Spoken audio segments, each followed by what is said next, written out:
Origine des patronymes des anciens esclaves de la Guadeloupe. En 1685, sous Louis XIV, Colbert rédige le Code noir, qui exige des maîtres qu'ils baptisent leurs esclaves. Ceux-ci sont considérés comme des biens meubles. Ils portent le nom que leur propriétaire leur attribue après l'achat et sont marqués au fer des initiales de l'acquéreur à l'aide d'une estampille. Les esclaves n'ont pas d'état civil à cette époque.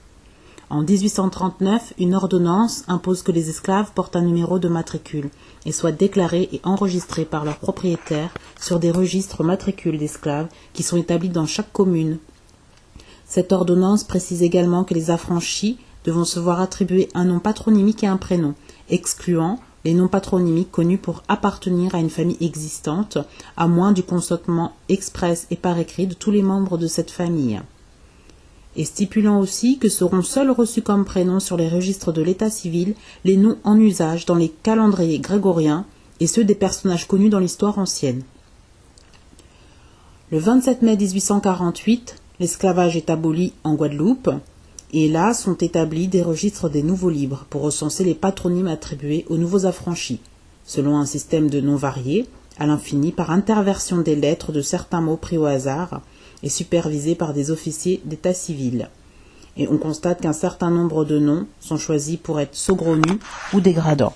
Je vais présenter quelques exemples.